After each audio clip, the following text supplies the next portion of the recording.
on 880 ESPN Radio. Michael K. Show.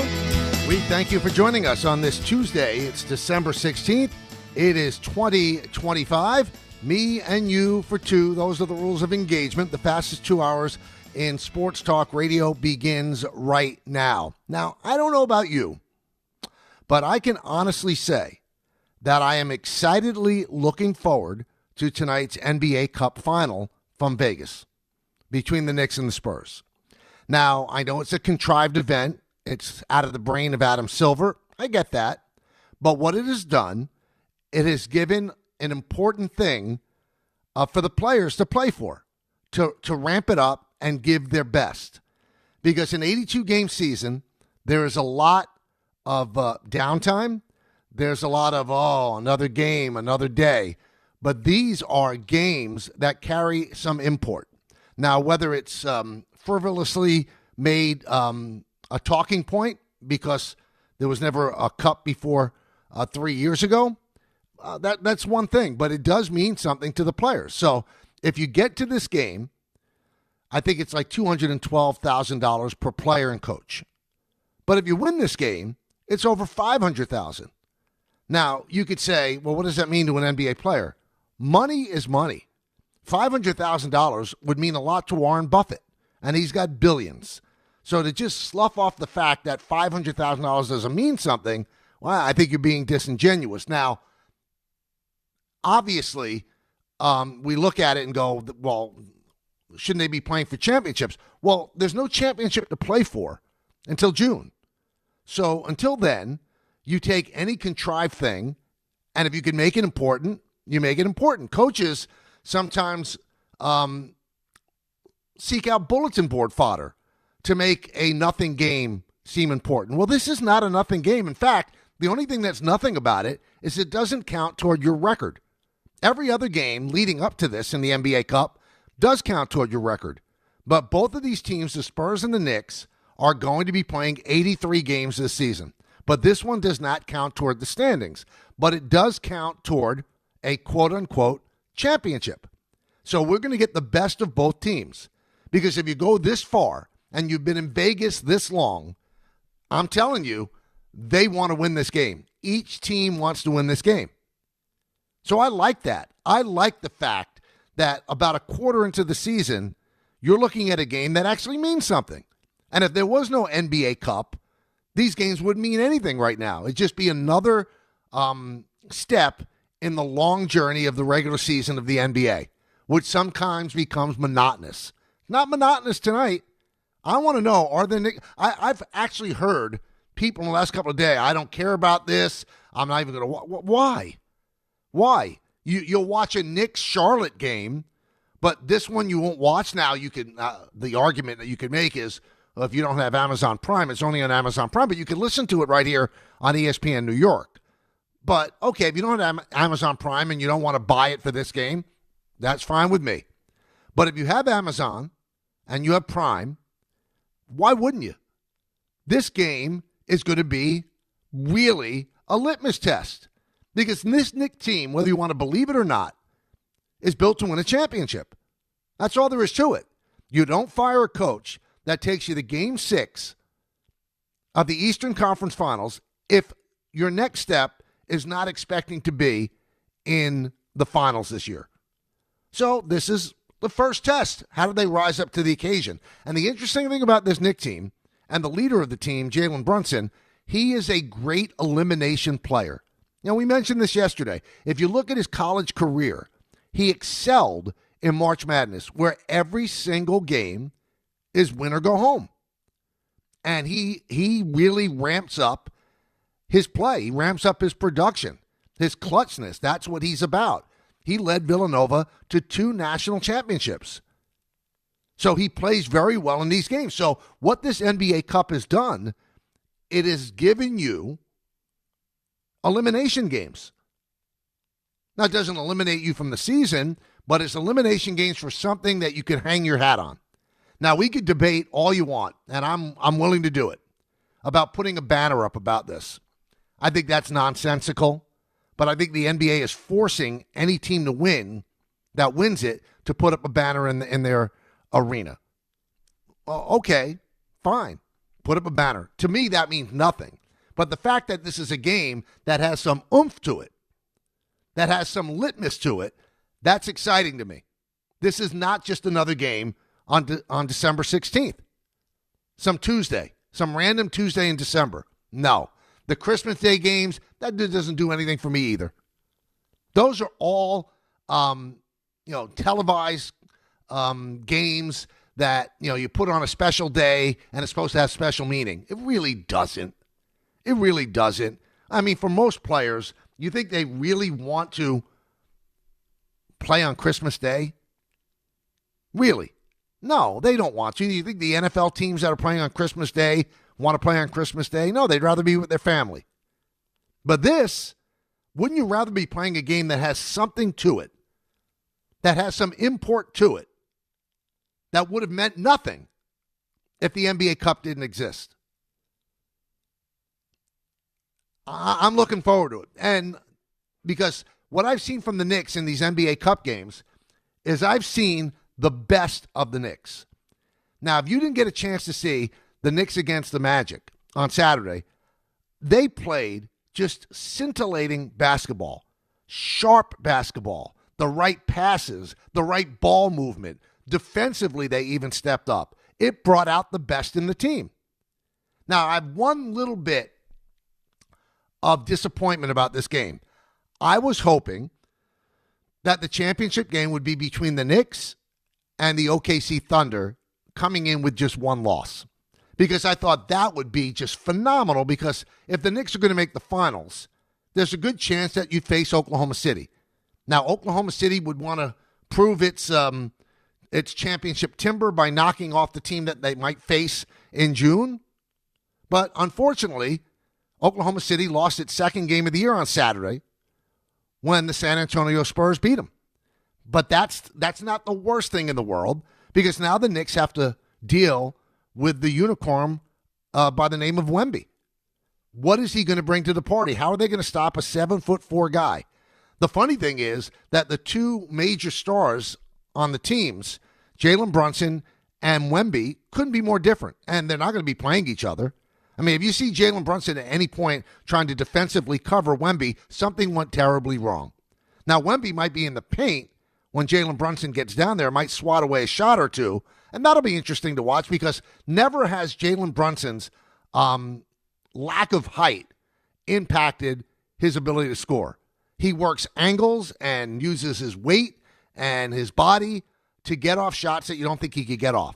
But Jalen Brunson's 6'1", and Victor Wembanyama is 7'4". So there's a 1.3 inches different between these two players. They couldn't be more different.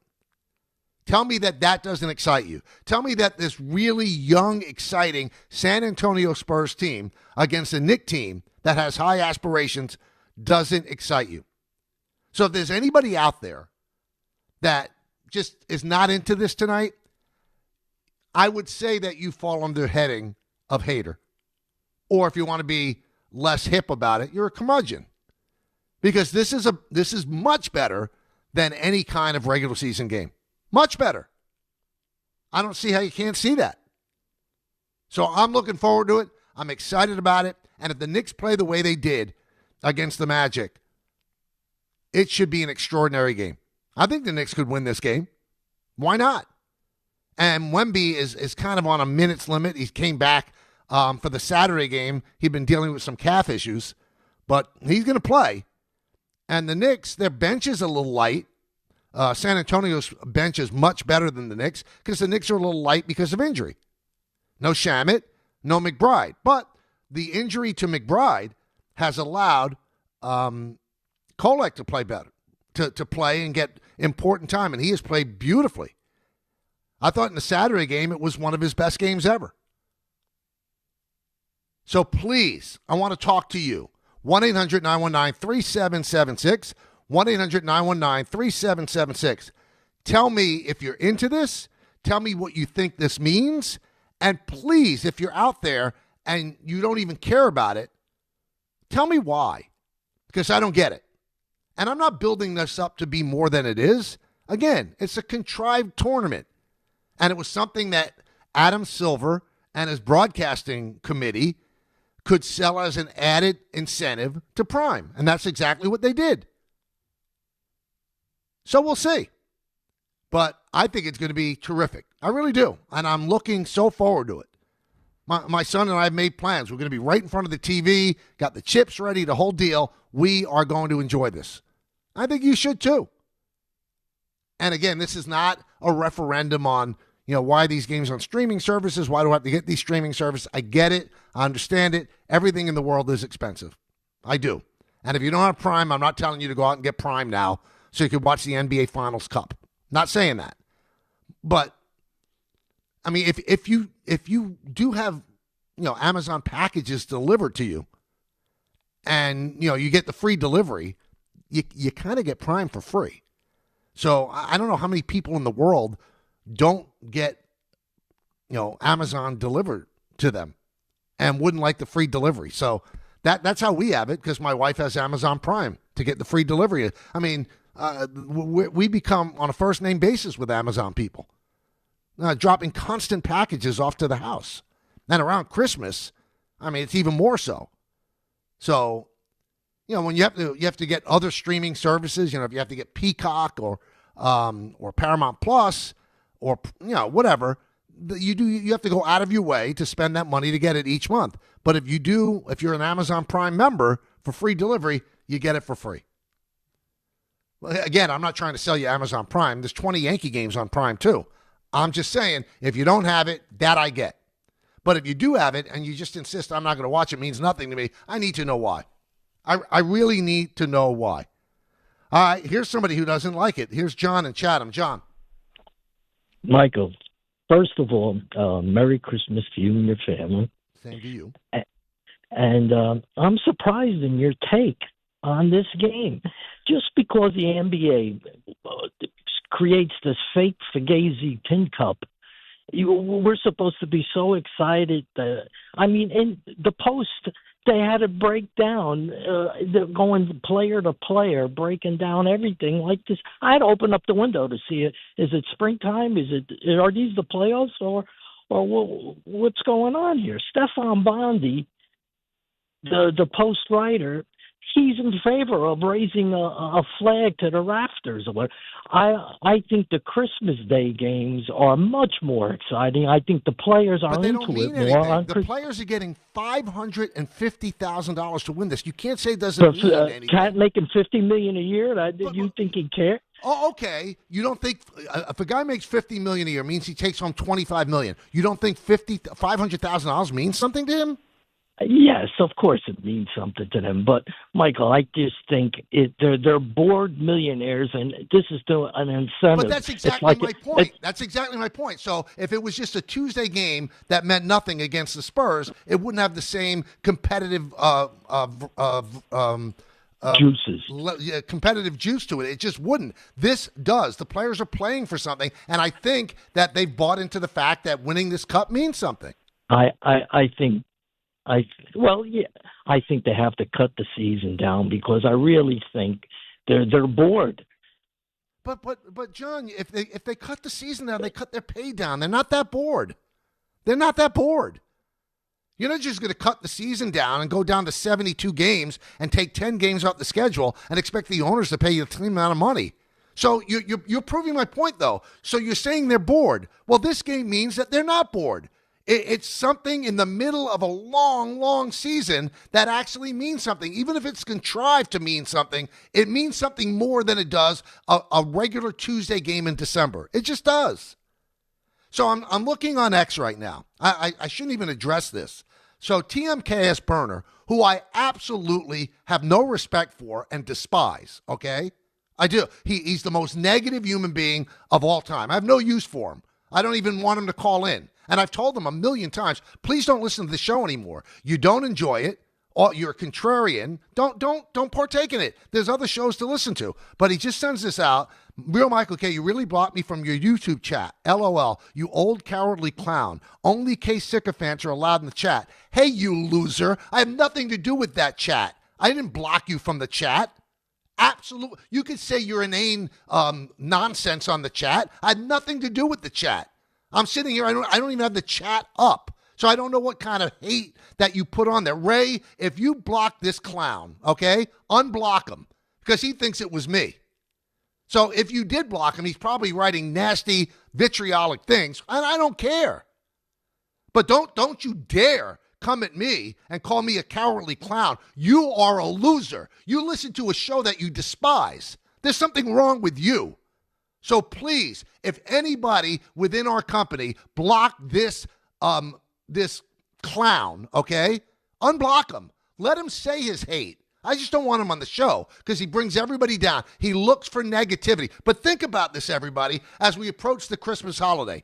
This is a guy who disagrees with everything I say, who thinks I have an agenda at every single walk of life, right? And every single day from 1 to 3, he listens to the show. So what kind of lunatic does that? Really? Who does that? Why is he doing it? So if he's in fact blocked on the YouTube chat, which I don't even know how to get to the YouTube chat. All I know is how to get onto YouTube, to get my visual on. I don't have the chat up. I have no idea. Ray looks at it. But if you think that I would waste the lactic acid to go to my computer and block you, who I have no use for and no respect for, you're out of your mind. Out of your mind. I don't like you. I don't want you to listen to the show. I don't want you to listen to the show. You shouldn't listen to the show for your own mental well-being, but I had nothing to do with blocking you on the YouTube chat. So please, get off and do it. Make yourself happy. Please yourself. And say whatever vitriolic nonsense you want to on YouTube because I had nothing to do with it. And if it has been done, I'm telling the people that did it to undo it. I had nothing to do with it. I don't occupy my time with you because you're insignificant. You're an insignificant pimple on my ass. That's what you are. So don't call me a cowardly clown. Somebody like you, I'm not afraid of. Real things in life I'm afraid of. People getting sick and stuff like that. But you, a guy who has no life and listens to a show that you hate, that's not somebody that I'm afraid of. So don't call me a cowardly clown. Let's go to Steve in Chappaqua. Steve.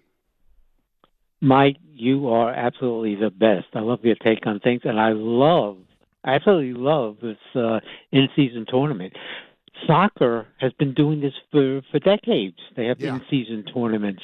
And basketball, if they have a problem, they confront it. If there's load management, they say you have to play 55 games to qualify for postseason. To juice up the regular season and in-season tournament, every single team starts from 0-1. Everyone has a chance. I think it's terrific. And the team that goes all the way, they've actually accomplished something. They've learned how to play with stress, how to win. It builds their confidence for the regular season. I think it's terrific. So I see. I'm thinking right along with you, Steve. I don't understand anybody like our previous caller, John. It doesn't mean it. It does mean it. It means more than a regular season game. They've created it to mean more than a regular season game. And if you think for 1 second that $500,000 doesn't mean something to someone, that's all the players have been talking about. And the NBA knew in order for this to mean something, they had to have a financial incentive to it. And just because a guy makes $50 million doesn't mean that $500,000 doesn't mean something. It just doesn't mean that. And how about the other guy? You think it means something to the coaches? You think it means something to Tyler Kolek? Okay, so Josh Hart makes $20,000, which means he takes home about $11 million or $20 million. So he takes home about $11 million. So $500,000 doesn't. You're crazy. Again, you're all drunk with the amount of money that's out there in sports, and we understand that it seems beyond our comprehension, and it is. But the bottom line is this: $500,000 is $500,000. You take the richest man in the world, and he's not going to sneer at $500,000. We were just talking about Amazon. You think that Jeff Bezos would sneer at $500,000? And he's got billions. That's silly to think that way. Silly to think that way. Let's go to Dove in Boston. What's up, Dove? Hey, how you doing, man? It's good to talk to you. Thanks for calling, man. It's my pleasure. I wanted to call it some like mild positivity on the NBA Cup. It's definitely been a process. Like, I've been somebody who's sarcastically poked fun at it over time this season too. Like, oh, it's an NBA Cup game, And my wife has said to me, watch out, you make fun of it. She said, but pretty soon you're going to start caring about it. And I'm not going to say that I'm like over the moon caring about it like I do a title. That's not true at all. But I love watching this team play basketball. I love these players. And I think that there's a lot you can take away from it. Do they care about their bench players? Do they care about playing for their bench players? How do they handle pressure in a different kind of situation? How do they handle the national attention? There's a lot you can take from it. And, just like, let's go Knicks. Like, let's go win a game. Let's go watch Brunson own the league. Like, I don't know why people are hating on it. Yeah, I don't get it. I could say, okay, if you're like, I could take it or leave it. Okay, I understand that. If you think it's great, like I do, I understand that. I don't understand hating it. That I don't understand. Hating it, isn't it better than a game that means nothing? Really? You wouldn't rather have this than a game that means nothing. It's just another regular season game. So James on X brought up, college tournaments during the year. When they go to Hawaii or whatever, that means a little something. And they're all contrived. The tournaments in Hawaii, the tournaments in the Bahamas and stuff like that. What do they mean? Nothing. But it means something because it's playing in more important games than if they meant nothing, if that makes sense. Let's go to Manny in Flushing. Manny. Hey, Mike, how you doing? Good. How are you, Manny? I'm good, sir. Listen, I'm going to watch it. Look, like you, I'm going to watch it because I think it's going to be interesting. It's going to motivate the players for both teams. And also, it was also like like a 1999 finals rematch or something like that, sort of. I mean, because if you recall, the Spurs beat the Knicks in 99, and unfortunately, both teams were in different directions. The Spurs, a good one, and the Knicks, unfortunately, not so much. But nonetheless, I think it's great to see both teams competing in this tournament because, like you say, in college, we've seen teams battle out in tournaments in Hawaii in December. And hopefully, is gonna have more tournaments to come in for NBA in the Cup. I read that the NCAA tournament may not be in Vegas, the championship round. Well, I had not heard that. I mean, Vegas certainly makes it an event, and I think it's something that may be more attractive to the players. There's a lot of stuff to do in Vegas. I'm going to read you something that my colleague and friend Alan Hahn wrote, which probably he wrote to me. And I'm sure he'll bring this up on the show at 3 o'clock, too.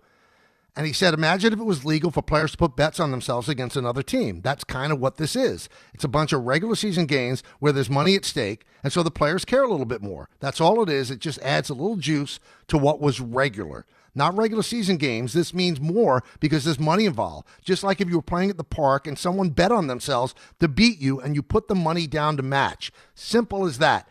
And I think it's important for the team because sometimes you could get lost in the length of the season and the boringness of the season and the repetitive of the season. Plane, hotel, practice, sleep, nap, back, play the game, plane, hotel. I mean, sometimes it gets to be a lot. Now there's something different. This is different. And you're going to see the best of the Knicks. There's not going to be any resting. Not because their bench is a little light right now. They can't rest anyway. Mike Brown's playing the guys like Tom Thibodeau played the guys. But you're going to see guys playing their butts off. Same thing with San Antonio. You think it was a coincidence that Wemby got back for the semifinals when he had been hurt? No, he's probably aiming for that because this is a great showcase. It's on Prime. You've got a big production. You got a big studio show, the whole deal. This is a bigger deal than any other game on December 16th. And again, if you don't care or you think it's bad, that's a you problem, man. That's all it is. It's a you problem. It comes down to there's something in you that you don't enjoy things that could be enjoyed, if that makes sense. Because I'm going to enjoy it. I think it's going to be terrific. I think it's a great test. It's a test of two good teams, where they are right now. You still got a lot of season to go. You got the trade deadline at the beginning of February. This is a nice way for the organization to see where they are in a big game. They wouldn't have had it if there wasn't this contrived NBA Cup. This would have just been another game. They wouldn't be in Vegas. They'd probably be in San Antonio or in New York City. It wouldn't have been a Vegas thing. It wouldn't have been hyped as a cup. There wouldn't have been some kind of presentation at the end. And there wouldn't have been a $500,000 check if you won. $500,000 to $200,000. That's a nice little leap. That's the way you have to look at it. So, obviously, a lot of people want to talk about it. The lines are jammed. We'll get to you in just a moment. It's the K Show. We'll go until 3 with Don, Hahn, and Rosenberg take over right here on ESPN New York. Tuesday with Don, Hahn, and Rosenberg. Will the Knicks win the NBA Cup tonight? Anytime you can play in a championship game, you embrace it, you relish it, because it doesn't happen but every so often in your career. And so to win it, it'd be an unbelievable feeling. And what will the Mets and Yankees' next moves be this offseason? Don, Hahn, and Rosenberg today at 3 on ESPN New York and streaming live on YouTube. New York Presbyterian treats more heart patients than any other hospital in New York. From common to complex conditions, our cardiologists and heart surgeons are pioneers in advanced heart care, leading the way in minimally invasive treatments for faster recovery times. Find a doctor at nyp.org/heart. Stay amazing. New York Presbyterian. New York Presbyterian Hospital based on U.S. News and World Report 2025 to 2026 Cardiology, Heart, and Vascular Surgery Rankings. New York Lottery's holiday scratch-off games are the perfect gift for everyone on your list. Like me, your Aunt Jules. I told you I didn't need a gift this year, but I secretly really want one. Or me, your neighbor Frank. I hope you didn't forget I'm coming to your holiday party tonight. Or me. Why does no one ever think of the voiceover guy? Anyway, New York Lottery's holiday scratch-off games have more winners and top prizes up to $5,000.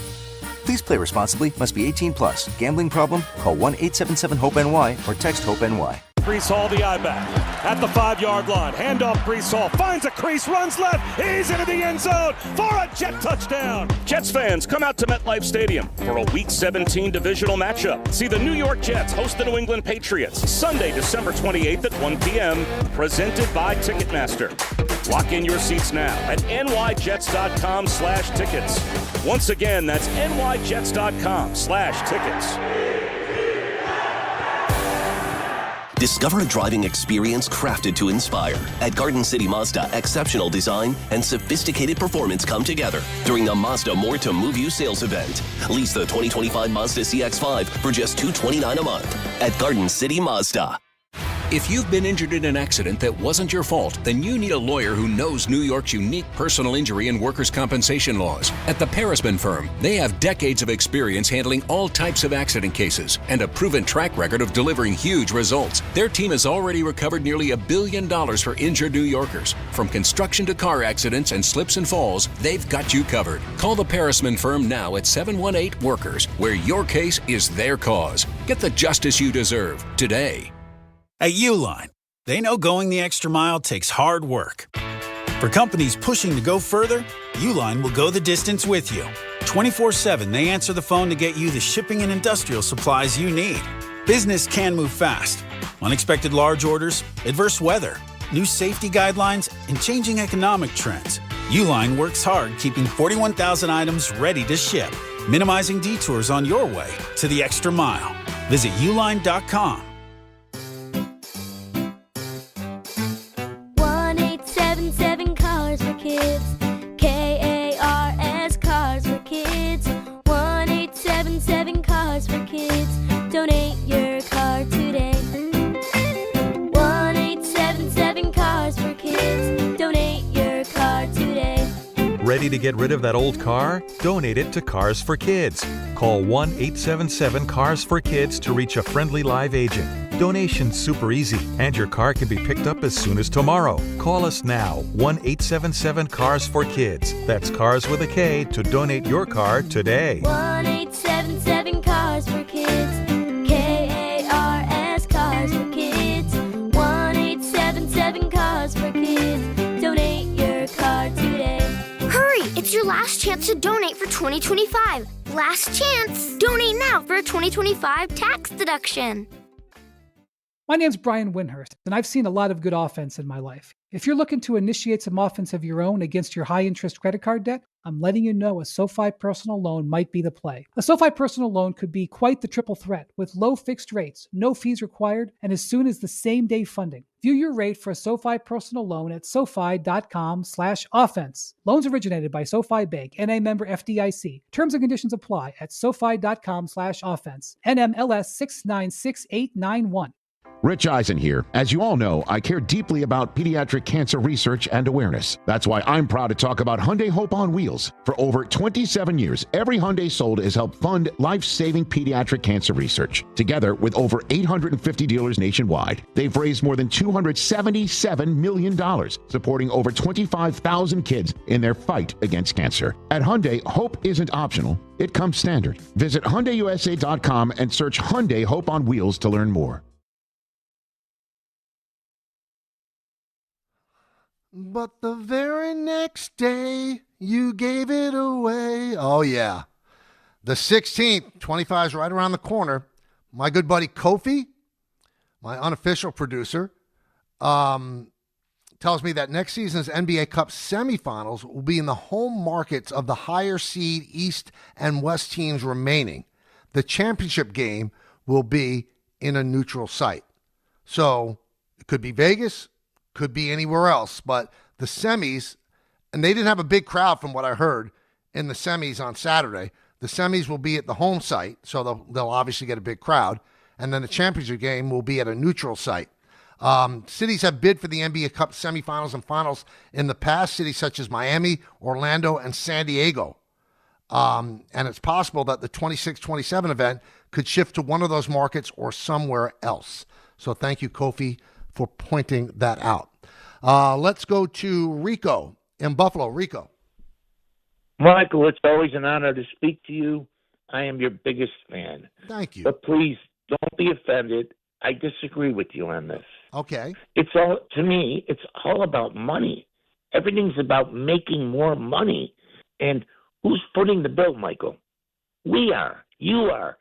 Charlie, all of us are. I mean, how much money do these networks and these teams and these players need? Now, at the beginning of the year, Michael, please listen to me. When they sign that contract, okay, and they are blessed by God to be able to play. To me, they're signing up to play 100% every game to get to the playoffs in the best position to hopefully win a title. To say that these games mean nothing, Michael, let's go back. I'm all baseball, as you are. I'm all Yankees, as you are. Let's go back to last season. Toronto Blue Jays series during the summer, like Tuesday, Wednesday, Thursday night, whatever. They meant nothing, those games? Of course they did. They meant a position in the playoffs. We could have had home field advantage. You know, Michael, it's all about money. But the world's all about money, Rico. I mean, if we're living in Shangri-La, then it doesn't matter. But it does matter. And I'm saying that not all NBA games mean nothing. But the Knicks against Charlotte on Tuesday, December 16th, they would not be playing as hard as they play now. They just wouldn't be. And what you're saying is idealistic, Rico, and I understand, and it's great to think that way. But that's just the way of the world. There are guys that sit out 20 games a year because of load management. And they're still getting paid. So if every game meant something big, then maybe they wouldn't rest as much. And this game does mean something, and means something because of the extra money. I mean, you can hand out any kind of a convoluted trophy that you want, or put up any banner, force-fed that banner up to the rafters of the arena in which you play. I don't think that would move the needle all that much. It would move it a little bit, that there was a quote-unquote title on the line. But I'm telling you, the money makes it mean more. And if that's insulting and distasteful to you, I get it. I understand it. But, man, check out the world. It's all about money. It's all about money. Let's go to Mel in New Jersey. Hey, Mel. Hey, good afternoon, Mike. Good afternoon. How you doing? Life is good. And yourself? Good, thank you. You're welcome. That's good to hear. So, man, I like to say this Wemby, anytime Wemby step on the court is much-watched TV. And credit to the Knicks. You know, they're the second seed in the East. Most times when you turn on a Knicks game, especially if you catch it at the beginning, you're going to be entertained. They're playing great basketball. True. Even the last game with the Spurs, we didn't, OKC they only lost one game, but, we got to see them bleed, So this game is going to be entertaining just for the simple fact that you get to see Wemby, and the Knicks are playing great basketball every night, not even just tonight. Most games are entertaining for the Knicks. You know what? I like the way you put it, because Knicks and the Spurs, to me, would be a game that I would watch because of Wemby and the way the Knicks are playing right now. So then add the fact that this means an awful lot to all of the players. And it's going to just ramp up the competition level. It just is. And I know we don't want to face the truth. Well, they should play hard all the time. They make a lot of money. Yeah, in a perfect world, that's the way it would be. And when the Yankees play the Blue Jays, as you mentioned, as Rico mentioned, that does mean something. Every game means something. The Yankees they had to play a wild card game because they didn't win one more game. It could have been any game. Could have been those games against Miami. Could have been a game in mid-April in cold weather. One more win, they would have had 95, and they would not have had to face the Red Sox, who they just got by. But when the Yankees play the Blue Jays, and the Yankees play the Red Sox, and the Yankees play interleague games against the Dodgers and the Mets, they're amped up a little bit more for the competition.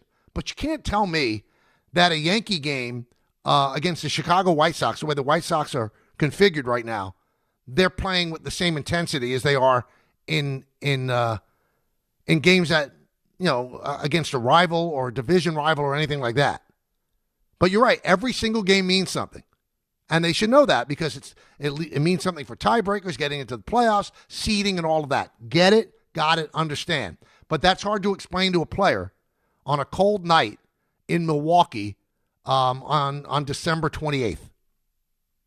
It's just tough. I think a lot of it is ego with the players. So when there's great players on the team, like if you play Milwaukee and Antetokounmpo is back, yeah, you want to play against the best and show them that you're great. But in a nondescript game against a team that's not going to make the playoffs, not going to make the play-in, you're not going to have the same kind of oomph to it. Let's go to Jim in Staten Island. Jimmy. Hey, Michael. How are you? Long-time listener, first-time caller. How are you? Welcome aboard. I'm great. How you doing? I saw your buddy Don LaGreca at the Devils game a couple of weeks ago. I got a picture with him, and he's doing the games over there. So it's hard to believe he went from Ranger blue to Devils black and red, but apparently he made the leap. Yeah, well, he was always a Devils fan as a kid.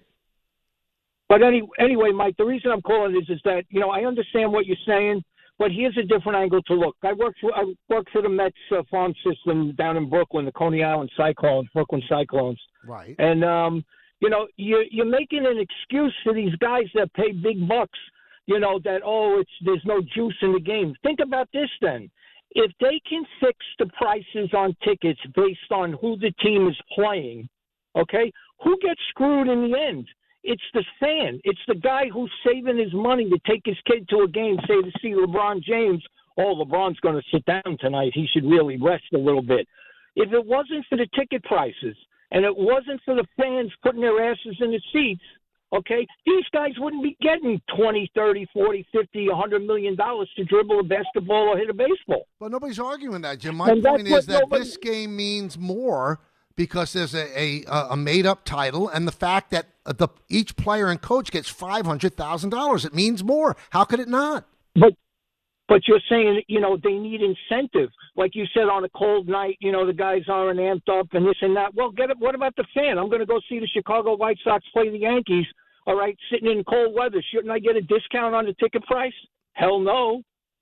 You get where I'm going with it? It's like, I understand what you're saying, but we're talking real deal here. I mean, there's a real deal that some games are not going to elicit the same sort of competitive instinct in a player that other games would. And you're right, but they do have pricing that goes up. I mean, I read the other day that the Mets are charging a lot more money when the Yankees play them in spring training than they do for other games. They charge more for games that they think are going to mean more. And that's not right either, but that's the way of the world. them discounting tickets though when the guys aren't playing. You know what I'm saying? I know. You know, the Brooklyn Cyclones, those guys get paid nothing. And they won the championship this year. Nobody in the Penn League, nobody expected them to win, but they wound up winning. So it was something that they played for in their league. But if we're going to go and create tournaments and championships and titles mid-season, how about at the end of the football year, you take the two last place teams and have the toilet bowl? What about that? You know what? If that was going to be the way you decide who gets the first pick, I wouldn't hate it. But you're playing a game that you're incentivized to lose. So I don't know exactly why players would want to play in that. You know, it's an extra game, and each team would want to lose to get the first pick. And you talk about the Brooklyn Cyclones as if they have nothing to play for. Every single player on that team wants to make the major leagues. They should be incentivized every single day to be playing out of their mind. Every single day to be playing out of their mind. That's their incentive. But once you reach the show, like in the NBA, again, I think we're sticking our head in the sand as if some games don't mean more than others. It's not a perfect world. We found that out over this weekend. We find that out every single day. This is far from a perfect world. There are realities that we don't like to face. One of the realities is players get up for certain games more than others. Is it right? No. They should get up for every single one. They get paid a great living. They've been blessed with a talent that few people in the world have. I get all of it. But they're also human beings. There's ups, there's downs. Every player is going to be up tonight. There's no player that's going to be another game. They're not. The spotlight is on. You're on national television. It's presented as a big-time event. And you get $500,000 for winning. How do you not see that that's a big deal or a bigger deal than just a regular game? And I said before, Knicks against the Spurs would be an exciting game. It really would. But now you add on $500,000 if you win. You might not like that. But if somebody said to you at your job, by the way, if you really play harder and if you do better work today, you're going to get $20,000 more. You're going to do better work. You're going to put a better effort out. And you probably think that you put a great effort out every single day, right? But you'll find another area to jump up to if there's more money at the end of the rainbow. It's just facts. It's facts. That's all there is to it. Hey, Game Time brought to you by Tullamore Dew Irish Whiskey, because when it's game time, it's Tully time. 7 p.m., the Rangers host the Canucks at Madison Square Garden. Coverage begins at 6:30 on 1050 ESPN. Also on the ice at 7 p.m., the Islanders are in Detroit to play the Red Wings. On the hardwood at 7 p.m., the St. John's Red Storm host the DePaul Blue Demons at Carnesecca Arena. That's in Queens. Coverage begins at 6:40 p.m. on the ESPN New York app. And at 8:30 p.m., the Knicks versus the Spurs in the NBA Cup Championship. Coverage begins at 8 p.m. right here on 880 ESPN. Tullamore Dew, the original triple distilled, triple blended, triple cask matured Irish whiskey. Be sure to grab a Tullamore Dew or try the new Tullamore Dew Honey during today's action. Glasses up to enjoying Tullamore Dew responsibly. We come back, more of your phone calls. We have Paul Finebaum at 2 o'clock. There's so much going on in college football with the Michigan scandal, Arch Manning deciding not to come out, and we'll talk to Paul also about Mendoza, whether or not he's a legitimate number one draft pick. All of that coming up. We're on till 3 right here on ESPN New York. Tuesday with Don, Hahn, and Rosenberg. Will the Knicks win the NBA Cup tonight? Anytime you can play in a championship game, you embrace it, you relish it, because it doesn't happen but every so often in your career. And so to win it, it'd be an unbelievable feeling. And what will the Mets and Yankees' next moves be this offseason? Don, Hahn, and Rosenberg today at 3 on ESPN New York and streaming live on YouTube. All the way over Barzell, score! New York Islanders hockey is back at UBS Arena, and it's time to bring the family and make some noise. With more afternoon games this season, the Islanders have special kids-themed games and activities for young fans. Play games pregame at the park and head inside for fun on the concourse and on the ice. Tickets for the 2025-26 season are on sale now. Get your tickets at NewYorkIslanders.com. There are a lot of reasons why people buy at Ramsey Mazda. It's their selection, it's their customer service, and it's their savings. During the More to Move You event, lease a new 2025 Mazda CX-30 2.5S all-wheel drive for $159 for 36 months. Start shopping now at RamseyMazda.com. Choose wisely, choose Ramsey Mazda. Call 833-853-2970 for details. VIN SM839072. MSRP $26,690. Zero security deposit. Ends 1/2/26. The holidays are here, and Amazon Pickup is your MVP of package pickup. Need that perfect gift like a brand new jersey for the big game? With Amazon Pickup, you can grab your order from secure Amazon lockers or counters near you on your schedule at no extra cost. It's fast, it's easy, and it keeps your holiday surprises tucked safely away. So whether you're running from work or heading to the holiday party, Amazon Pickup makes holiday shopping worry-free. Find your nearest Amazon Pickup location at amazon.com/pickupmvp. That's amazon.com/pickupmvp. For over 100 years, Slomin's has been your trusted partner in comfort. When it comes to home heating oil, we deliver more than just quality fuel. We deliver peace of mind. With price protection, automatic deliveries, 24/7 service, and up to 30 days to pay your invoice. Our dedicated team is just a call away, ensuring you stay warm and comfortable all winter long. Slomin's, New York and New Jersey's largest heating oil provider, proudly serving our community for generations. Give us a call today at 866-GET-HEAT or visit oil.slomins.com. When you're streaming Stranger Things on Netflix, Hurry! Okay, wait! Shh! Don't take slow for an answer.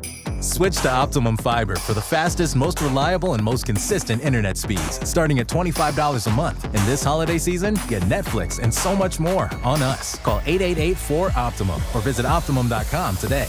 Whoa, did you see that? Optimum, don't take slow for an answer. Netflix subscription required. Terms apply. See Optimum.com for details. Why do you go to Princeton Longevity Center? We go to Princeton Longevity Center because my husband's cardiologist told him having this exam saved his life. Because somehow 20 turned into 40, and now I need to take my health more seriously. The Princeton Longevity Center designed a program to keep me healthy and active, so 50 and 60 will be no sweat. Because even though my cholesterol is high, it turned out my arteries are clear. That's a big relief. Whether you want to make the most of your future years or just want peace of mind, you need the Princeton Longevity Center. Their comprehensive preventive exam combines the latest technology with caring experts to create your personal plan for staying well. Because I shouldn't have to wait an hour for a 10-minute physical. I go to Princeton Longevity Center because I get everything done in one day and take my results home with me. Find out why you need Princeton Longevity. Call 888-8000-PLC or go to PrincetonLongevityCenter.com. Call 888-8000-PLC. That's 888-8000-PLC. Target's last-minute deals are here, right on time to get you holiday ready in no time. Snap beauty gift sets for every style, the hottest toys, can't miss entertainment, crowd-pleasing candy, and much more. All under $20. Whether you're hosting or welcoming surprise guests, you'll be ready for all of it for less. Grab them now before they're gone. Last-minute deals under $20. Happening now, only at Target. Restrictions apply. At AT&T, we guarantee our network so you can talk college football with your BFF while taking Buster to the vet. Hey, yeah, I can't believe he ate the whole thing of chicken wings. And I can't believe we're staging a comeback. Touchdown! Yes! Staying connected matters. That's why in the rare event of a network outage, you'll automatically get a bill credit for a full day's service. For wireless downtime lasting 60 minutes or more caused by a single incident impacting 10 or more towers, must be connected to impacted tower at onset of outage. Restrictions and exclusions apply. See att.com/guarantee for full details. From the regular season to the Super Bowl, ESPN New York is your destination for football. We've got crazy fans. If the Giants somehow beat the Cowboys, I'm going to take a dump on your head. You can feel good because you're a damn football team. Expert analysis. Marcus Spears joins us now. ESPN NFL analyst Damian Woody. Mel Kiper Jr. The Hall of Famer Steve Young. He's kind of our resident general manager, Louis Riddick. We got Mike Tannenbaum right now. And all your fantasy and wagering needs. This is ESPN New York. We are football.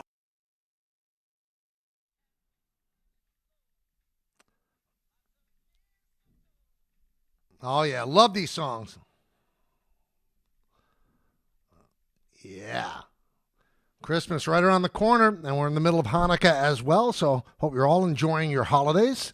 Got the NBA Cup tonight. The Jets made a move. Alan Lazard was released today in the third year of his 4-year contract. 4 years, $44 million signed before the 2023 season. And for all that money, for the $33 million, they got 70 catches, 911 yards, 8 TDs. That's in 36 games. This year in 10 games, 10 catches, 70 yards. So it's the gift that keeps giving, Aaron Rodgers. That's it, because Alan Lazard was signed because of Aaron Rodgers. That's what it comes down to.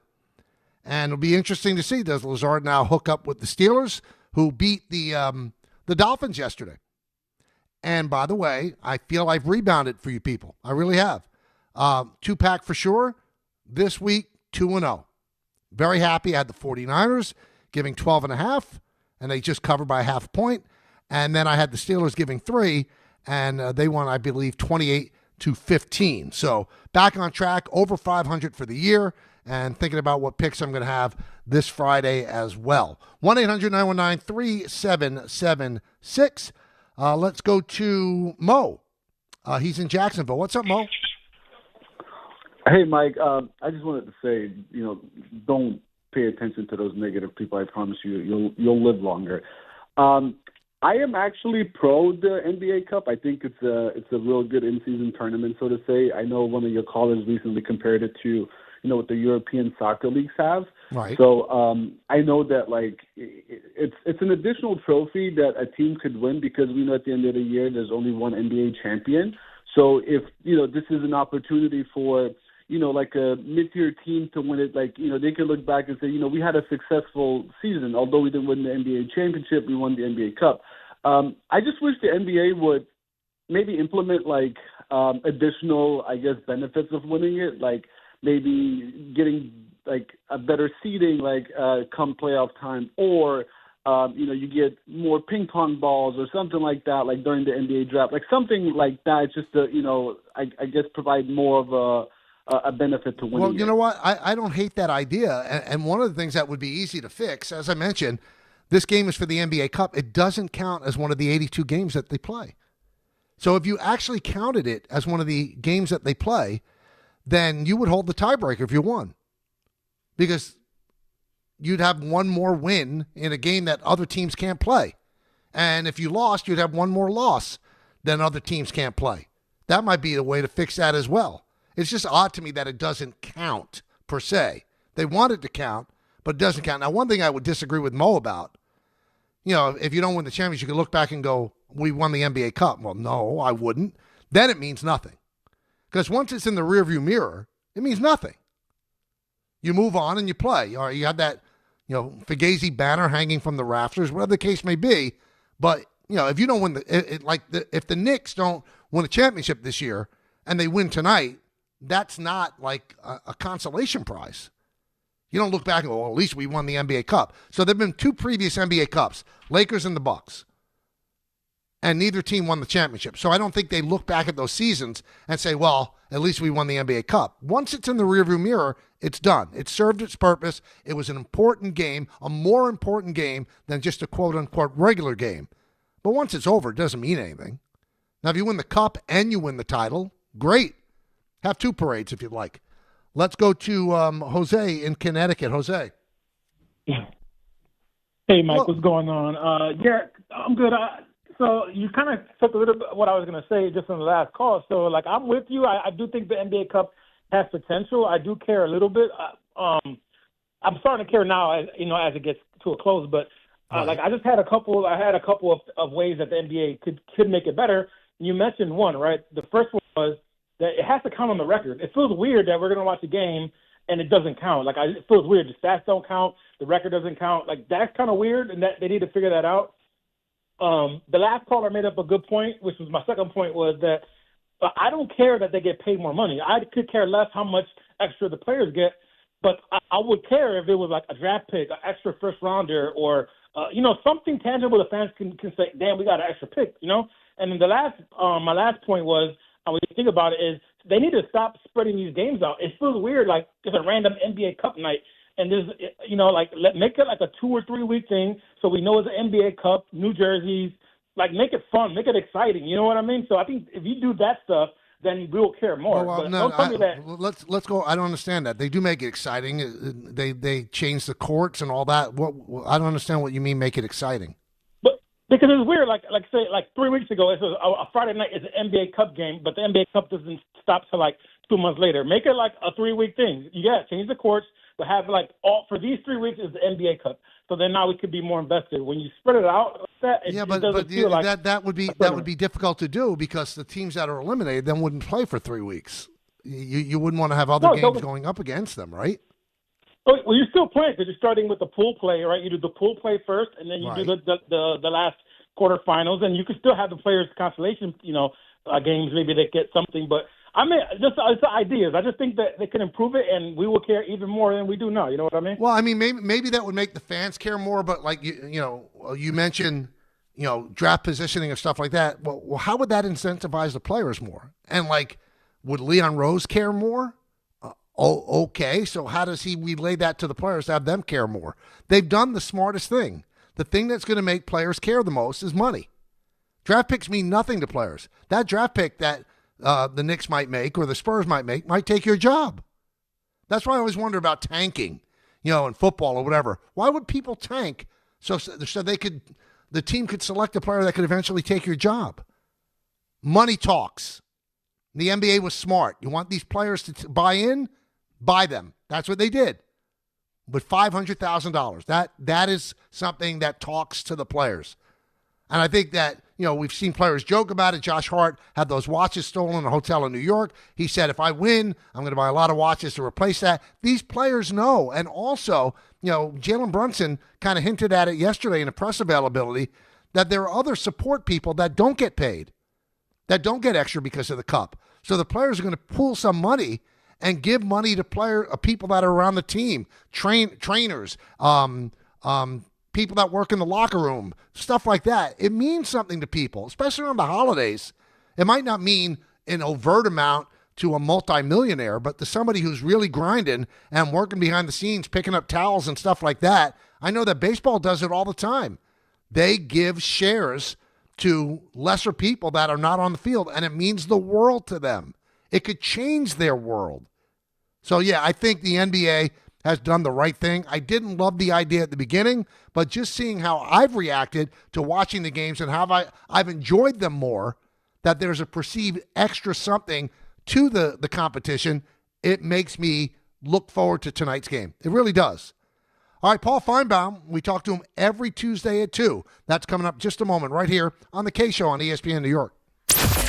Tuesday with Don, Hahn, and Rosenberg. Will the Knicks win the NBA Cup tonight? Anytime you can play in a championship game, you embrace it, you relish it, because it doesn't happen but every so often in your career. And so to win it, it'd be an unbelievable feeling. And what will the Mets and Yankees' next moves be this offseason? Don, Hahn, and Rosenberg today at 3 on ESPN New York and streaming live on YouTube.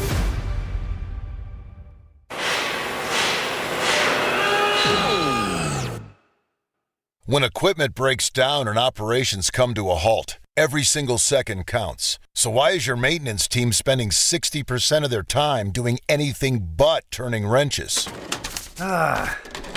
MaintainX is the AI-powered maintenance and asset management system that helps your team get back to actually fixing breakdowns. No more searching for manuals. No more hunting down parts. No more drowning in paperwork. With MaintainX, your team can access manuals from anywhere, create new procedures in minutes, and turn voice notes into clear and complete work order feedback. What used to take hours now only takes minutes. Keep your operations moving, not your paperwork. Join over 11,000 maintenance teams that are already fixing more and filing less. Try MaintainX for free today. Go to maintainx.com/AI. That's maintain and the letter x.com/AI. At City Harvest, we believe no New Yorker has to go hungry. With your help, we're on the road 365 days a year, rescuing over 77 million pounds of nutritious food and delivering it free to millions of New Yorkers, transforming surplus food into sustenance, sustainability, and smiles, rallying thousands of New Yorkers to power a network of nourishment across our city. One day, one meal, and one New Yorker at a time. That's how we feed good. Donate at cityharvest.org. 8 680 ESPN, WHSQ, and WCBS-FM HD2, New York. A Good Karma Brands radio station. Listen up, New York. It's football season, and you should be out there enjoying every play, every tailgate, every moment. But if you're dealing with neck pain, back pain, joint pain, or sciatica, even getting off the couch can feel like a challenge.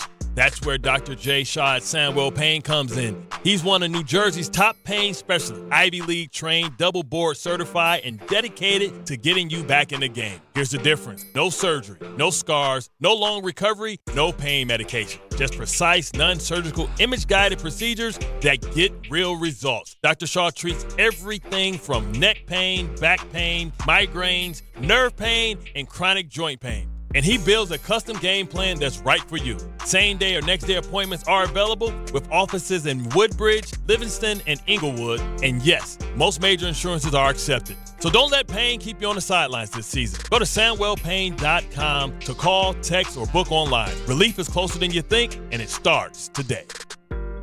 This is Rick Brunson, the assistant coach from the New York Knicks. I'll be driving to our games this season in style in my new Jeep Gladiator from Princeton Jeep. My friends at Princeton Jeep gave me all-star treatment, and you can expect the same thing. Just mention I sent you, and they'll treat you like family. Princeton Jeep has tons of inventory and great deals on new vehicles. Visit Princeton Jeep at 1045 State Road in Princeton, New Jersey, or online at PrincetonJeeps.com and tell them Rick Brunson sent you. Getting more as a MyLowe's Pro Rewards member is easier than ever with the Lowe's app. Download it today and earn 500 points the first time you log in. Plus, your digital wallet helps you scan, save, earn, and access what you need to manage it all in one place. Download the Lowe's app and take advantage of your Pro benefits today. Lowe's, we help, you save. Valid 12/1/25 through 1/7/26. Offer valid for first login per organization only. Loyalty program subject to terms and conditions. Additional restrictions apply. Visit Lowe's.com/terms for more details. Subject to change. Feeling stuck on your own 10-yard line in the career game? Maybe it's time to just go for IT. My Computer Career has the game plan to score a rewarding new IT career in months. Whether you're a rookie, a breakout career changer, or a military veteran ready to serve. Why spend years chasing a college degree when you can fast-track your future in IT starting now? Take your mark, get set, go for IT. Take the free career evaluation at mycomputercareer.edu today. Financial aid is available to those who qualify, including VA benefits. Welcome back to the show, everybody. It is time now for the Paul Finebaum Report, brought to you by Bet365. We get to talk to our good friend Paul. Paul, how you doing? Michael, doing great. Just the usual craziness. Actually, college football this weekend, the playoffs, in case anybody forgot. Yeah, it's amazing. You have kind of forgotten with everything that's going on. Let's start with the situation in Michigan. You've been around college sports your whole life. This, to me, from the outside looking in, Paul, seems so dirty and so inappropriate. What's the feel you're getting from what happened in Michigan? 100%. And you have to remember, Sherrone Moore probably should have never been elevated when Jim Harbaugh left, but he had been the interim coach when Harbaugh had been suspended. He was the interim head coach when Michigan beat Ohio State, and that really matters. It's a bad situation. You've got an AD there who clearly looked the other way in elevating Sherrone Moore, who wasn't fit for this job. He's under fire now. You've got a very limited calendar in terms of getting somebody in. January 2nd, the portal window opens and people can flee, and they probably will. So they have the number one freshman quarterback in the country there as well, in Bryce Underwood. So there is a great deal at stake right now for this school, which is one of the premier schools in college football. All right, so I keep reading this stuff, Paul. I don't know, what to attach to it. Maybe you do. That Moore was doing this stuff, and they knew about it for a long time, and only after he lost to Ohio State and they didn't get into the playoffs did they decide to act on it. If, in fact, there's any validity to that, that is just, it borders on criminal. It does. Now, remember, this is a school without a full-time president, so you have a lack of leadership hierarchy. The story on Moore is that they looked into it from the HR department. Now, I'm not an expert on HR, but the HR at whatever company you're at, whether it's your company or the one down the street, is not exactly the FBI. There's limited ability, and you have a situation where a relationship of a subordinate, and oftentimes in that type of law, you don't get the truth. And finally, the woman changed her mind and they had no choice. I don't think it had that much to do with losing to Ohio State. I know that's the narrative that some of Sherrone Moore's people have put out and sadly reported by supposedly good reporters, even on ESPN. But ultimately, they got the truth out, and then the guy went ballistic, threatening to kill himself at her house. Nothing like confirming the story right there. And the police showed up. So he's got legitimate criminal issues. I don't think he'll go to jail, but he's going to come very close. All right, so who's the next coach? As you said, it's getting late, and a lot of the coaching changes have already been made, so they're going to have to raid another school that has a coach. So who do you think has got the inside track? A week ago, I would have told you it was Kalen DeBoer, the Alabama coach, but I think he backed away from it. Now he could be in the playoffs for a few weeks. Alabama is at Oklahoma on Friday night. Should they win, and they're slight favorites, they'll go to the Rose Bowl on January 1st. I don't think he's in it anymore. Alabama is working on an extension for him, something that's the way college football works, even though he clearly hasn't done that much to deserve one. But they're going to have a hard time. Jed Fish is probably the favorite at the moment. Who is he? He's a Washington head coach who replaced Kalen DeBoer. He had previously been at the University of Arizona. He's a good coach. He's also part of the Harbaugh tree, which is probably the biggest strike against him. It's a strike against him. So they're down on Harbaugh? Yeah, because Harbaugh left in a cloud of controversy. Yes, he won the national championship, and that matters. But he also left, the Connor Stallions spying, sign-stealing scandal behind. And there's just a sense that it might be better if they fire the AD, which I think they will, just to bring a completely new crew in. Another candidate is Mentor, who is Harbaugh's defensive coordinator. So it really depends on who takes charge of this investigation, who takes charge of the coaching search, and if they decide to stay away from and completely distance themselves from the Harbaugh tree. All right, so how much money does a job like that pay? Right now, the very top jobs in college football are somewhere between $10 and $12 million. I mean, Lane Kiffin made 13 to go to LSU. Now he was a special circumstance, but most of the top 5, top 10 coaches, and this is a top 5 job, Michael. It's hard to get much better than Michigan. Minimum $10 million a year. Wouldn't it be great if Kiffin took it? Yeah. Well, here was my greatest fantasy at my age was the other day that DeBoer left to go to Michigan, and then Kiffin announced that he had not signed his contract and decided to go to Alabama after all. Now, the thing about DeBoer that I have to question, Paul, I remember the beginning of the year, I mean, the fans were against him. You know, he's terrible. He's not Nick Saban. And now they're going to give him another contract? I don't think they want to. I'm in Alabama right now, and I would say the fans are split right down the middle. Again, we're talking about a guy who lost the first game of the year, then lost the Oklahoma game. He lost to Georgia by 21. Should he lose on Friday night, that would be 4 losses, 2 consecutive years. I mean, that is you're in fireable territory at Alabama. Nick Saban had one bad year there his first year and never lost more than 2 games. I think maybe once he lost 3 with a bowl game his second or third year. But this does not happen at Alabama, and it won't be acceptable. So that's the weird part, is that DeBoer will probably be able to parlay this into an extension. But let me also say contract extensions and contracts per se do not matter in college football. They're broken every day. I'm wondering, Paul, with the advent of NIL and boosters playing a big role, especially big money guys, is Alabama the same job as it used to be? No, I mean it's still premier, but I mean I don't think it's as coveted because the NIL is good there, the tradition, the brand, but it's you're still following Nick Saban, and here's the problem. Nick Saban is still in town. Yeah, he has 4 or 5 homes like a lot of wealthy people. But he lives in Tuscaloosa. He goes to the games. He's seen around town, and you're never going to outrun that shadow. We are talking with Paul Finebaum, his weekly segment here on the show. Now, Paul, we had, you on the show have reserved judgment on Mendoza. They had not played that many teams. That was stout. Well, they played Ohio State, and they won. What's your take on him now? What do you think of Mendoza? I think I was prematurely wrong on him. The Ohio State game really answered a lot of questions. I mean, they were fantastic, especially defensively, and they have the number one player on the offensive side. I think they're sitting pretty. They will get the winner of Alabama, Oklahoma. Neither team offensively is really that great. So I think they'll be able to score. Their defense is elite. I think it sets up pretty well for Indiana to at least make it to the semifinals. And Mendoza, as far as a NFL prospect, probably is going to be the number one quarterback taken because there's just not that many great quarterbacks in this class. And, he has the necessary attributes. I don't know. I actually like Jeremiah Love from Notre Dame, the running back. But but running back is not a great position right now in the NFL.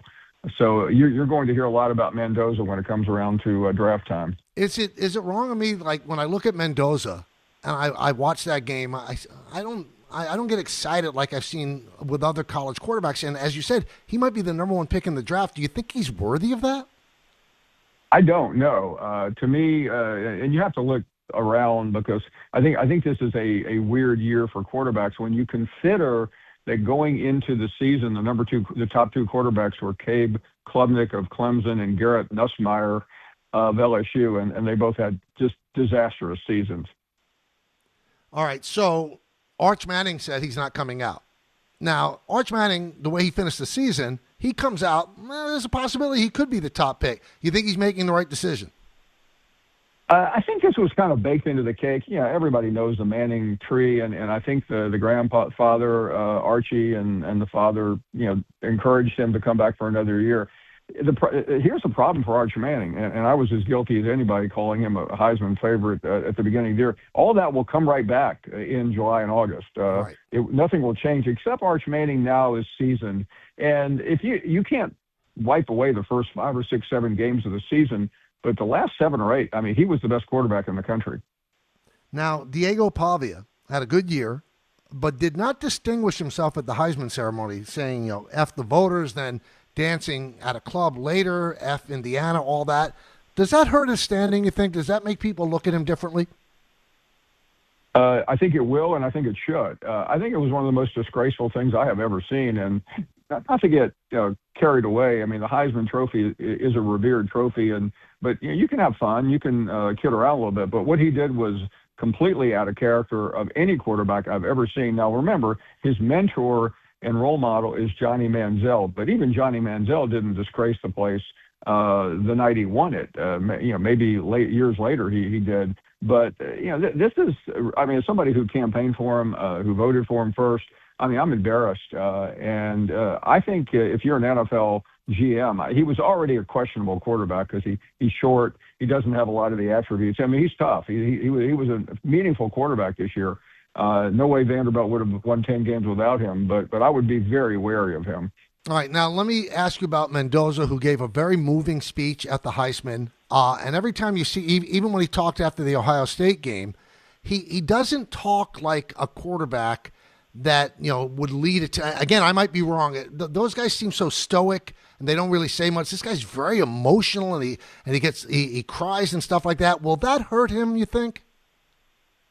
I think he'll learn. Listen, when you walk into an NFL locker room, as you well know, Michael, any professional, it's different. Indiana is almost like Rudy from 30 years ago. I mean, nobody saw this coming. I frankly thought last year when they were a flash in the pan. And I cover college football every day of the year. But Kurt Cignetti built a really great team there out of a lot of players that he brought over from James Madison, and then he used NIL and got some other players. But that will change. The first day you go to the NFL Combine, you're going to find out that the Boy Scout speech is not going to work anymore. All right, so the playoffs, as you said, start this weekend. Who do you have winning it? Right now, I'm torn. I think the two best teams, even though Indiana's number one, are probably going to be Georgia and Ohio State. I'd give a slight edge to Ohio State right now. I think they'll get through to the end, and I think Georgia, getting a bye will. Georgia beat Alabama by 21 points, and the game didn't even feel that close. They are clicking right now. They have Gunnar Stockton as their quarterback, who nobody wanted, by the way. And he's playing at an elite level, and so I think Indiana will get knocked out probably in the semifinals. All right, now Bill Belichick kind of cleans out his staff, so it seems like he's going to be back for a second year. Was that the problem, or is that they're just a scapegoat that he's throwing under the bus? I think, listen, it's Bill Belichick. He would, the only person he hasn't thrown under the bus yet is Jordan Hudson, his girlfriend, but that day is coming. But you think he'll be back for a second year? North Carolina's not going to get rid of him, right? I do. I don't know why he will, but I don't think it's going to get any better. I think Bill Belichick is just far removed. This is the Bill Belichick we saw his last 3 years at New England. I mean, I think the game had passed him by. He started cutting corners, according to some people that I know played on his teams. He had bad staff around him. This was the staff that he handpicked. He had plenty of time to put that staff together. He wasn't working last year, other than doing a weekly hit with McAfee. So he'll retool it, but I don't think it gets any better. And in a very easy league, I mean, that was one of the easiest leagues in college football to make a man. I mean, Duke got into their championship game with a 7-5 record. How tough is it? Now, with some time having passed by, has Notre Dame made it any better, or do they continue to look as bad as they looked at the beginning when they were whining about not making it? They still look pretty bad. I mean, I don't know what they're gaining by not going to a bowl game, because right now their younger players would be practicing. I think most people will move on and forget it, but it's still a very bad look for them. I would think so. Paul, thank you so much. We always love talking to you. A pleasure. Thank you, Michael. You got it. That's Paul Finebaum. So some interesting stuff, and the college football playoffs begin this weekend. 1-800-919-3776. Quick foray into baseball. So there's a story today in the New York Post by Greg Joyce, who covers the Yankees, and I like Greg a lot, and I think he does a great job covering a tough beat. But he's saying that the Yankees are seriously looking at the Japanese pitcher Ame and Michael King. And, just from the outside looking in, the Yankees are loaded with pitching. Now, might they add another starter just to get them through that first month when Cole's coming back and Rodon's coming back? Yeah, but not somebody. I just can't see them doing it to somebody big money. I mean, I could be wrong. I'm sure that Greg has his sources, but I'd be stunned if they invested in a big money pitcher. Because you do have to consider, well, okay, what do they do when Cole is back and Fried is there and Rodon is there and Schlittler? And then you've got Warren. And, I mean, I know it's not sexy, but the Yankees signed back Ryan Yarbrough for this reason, to take some of those starts that the players coming back from injuries are going to miss in the first month of the season. So I know fans want a big splash. And, it's not a big deal to them that they re-signed Ahmed Rosario. But those are important moves to make your team complete. Well, I'll be here, and I will react accordingly if they do sign Amai and if they do sign King. I mean, I love Michael King. I loved him when he played for the Yankees, and he pitched very well for San Diego. But one thing that you get with Michael King is he's somewhat injury-prone. And are you going to give big money and a lot of years to somebody that's injury prone?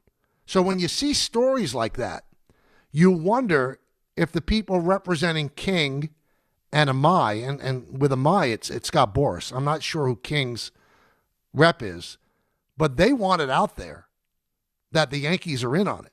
But are the Yankees really in on it? Again, I can't speak with any certitude if they are in it or not. I can only read the tea leaves. And again, I work back from something that Hal Steinbrenner said when he met with the media. It would be ideal to stay under 300. Now, might they go over 300? Sure they might.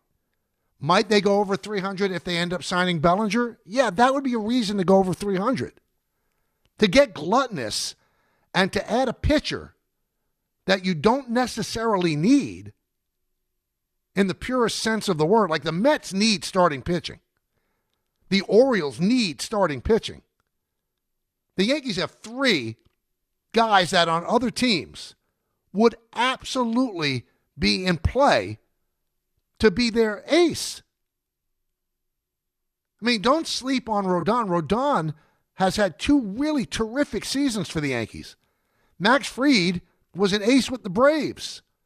And we know Garrett Cole's been an ace with the Yankees this whole time there. 3 aces is not enough.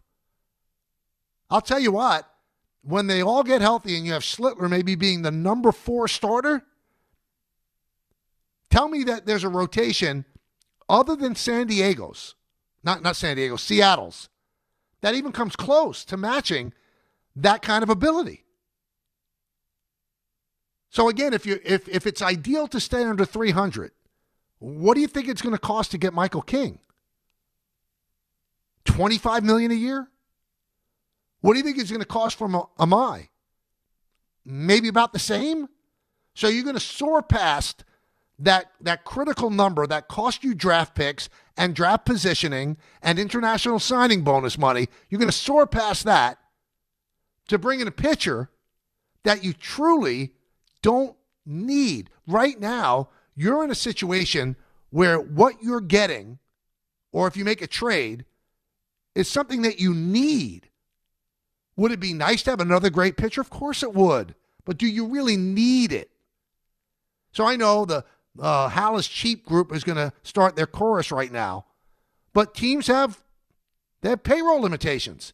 And it looks like the Mets are operating now where Steve Cohen has instituted somewhat of a payroll limitation.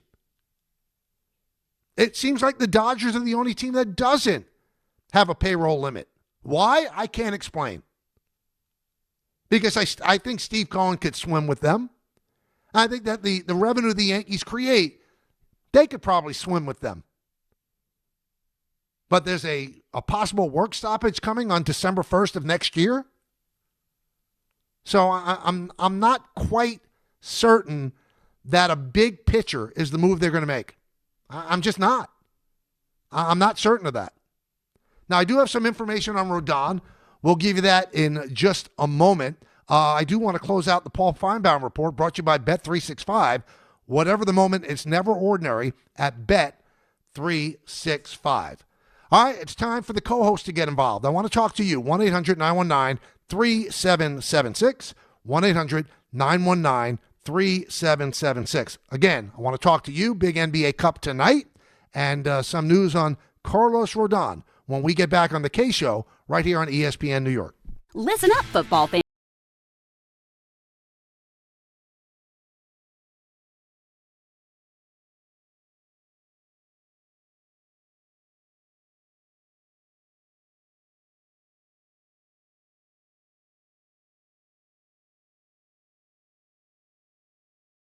It's never ordinary at Bet365. Gambling problem? Call 1-800-GAMBLER. 21 plus only. Must be physically located in New Jersey. T&Cs apply. In-app only.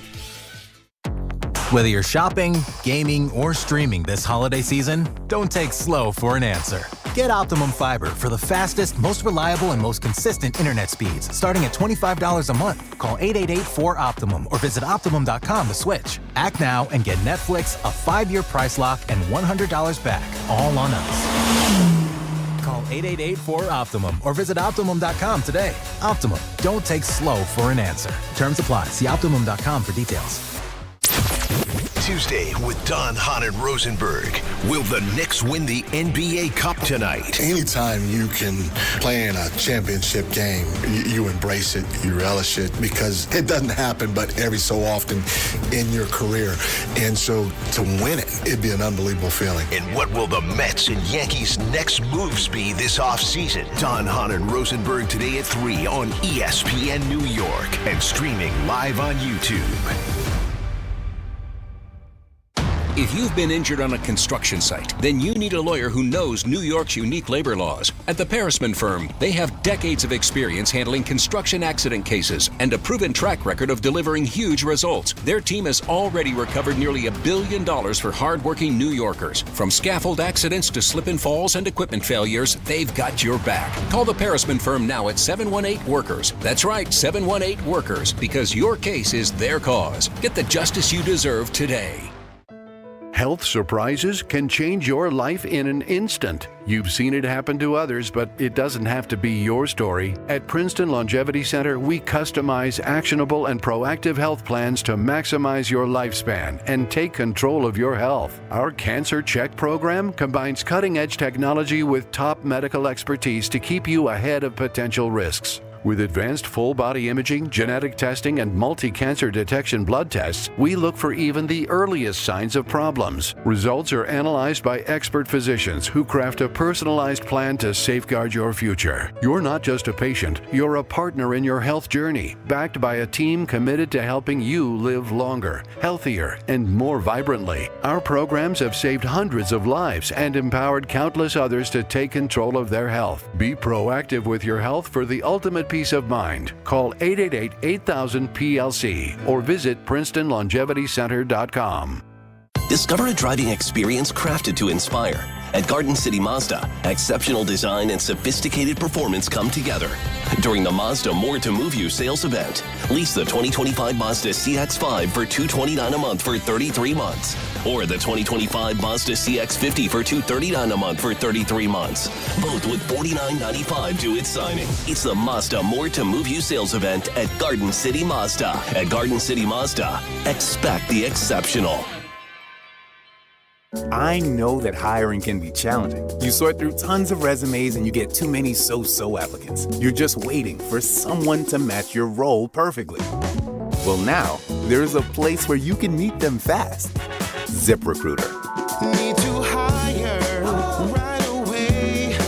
Start your search for strong candidates. The right fit awaits. Build your team.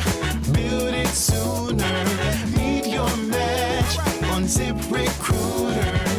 Just head to ZipRecruiter.com/ESPN right now to try it for free, and you're on your way to meeting your match. 4 out of 5 employers who post on ZipRecruiter get a quality candidate within the first day. So try it now. Go to ZipRecruiter.com/ESPN. Once again, that's ZipRecruiter.com/ESPN. Meet your match on ZipRecruiter. Try it free. Your ambition just met its match with Robinhood. Trade stocks and ETFs, options, futures, and crypto all on one platform. Get started today at Robinhood.com/yourmoney. Your money, your move. All investments involve risk, including loss of principal. Options, futures, and crypto trading carry significant risk and may not suit all investors. Securities offered through Robinhood Financial LLC, member SIPC. Futures trading is offered by Robinhood Derivatives LLC, not FDIC or SIPC protected. Crypto offered through Robinhood Crypto LLC, NMLS ID 1702840, not FDIC or SIPC protected. Portfolio management offered by Robinhood Strategies, an SEC registered advisor.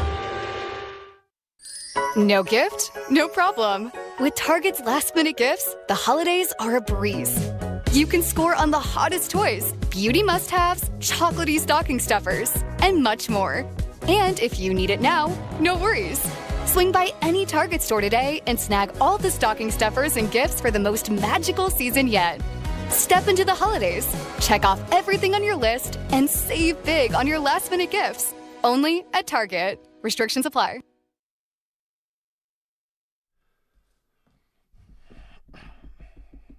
Welcome back to the show, everybody. Get involved. There's an opportunity right now, 1-800-919-3776. So on the Yes Network Hot Stove show yesterday, we had an interview with Carlos Rodon. And Rodon, they said, was going to start throwing maybe toward the end of December, maybe the beginning of January. He said he's throwing now. The word is, that we've heard previously that maybe he'll be back by May. But he said he's going to try to accelerate that.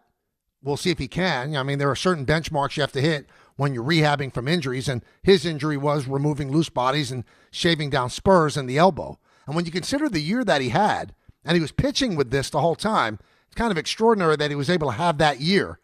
But we'll see exactly how he comes back. He said the way it affected him last year, he had to pitch smarter. They did great work on him, the training staff and all that. But the fastball was not what it once was.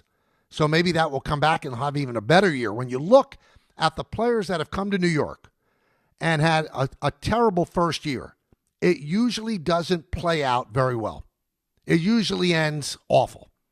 And you could not have had a worse year than Carlos Rodon had his first year with the Yankees. We all remember how it finished in Kansas City. he turned his back on Matt Blake, the pitching coach, and you figure, wow, this guy's not really that long for here. But he kind of bowed his neck, and he turned into an excellent pitcher for the Yankees. Year 2 was great.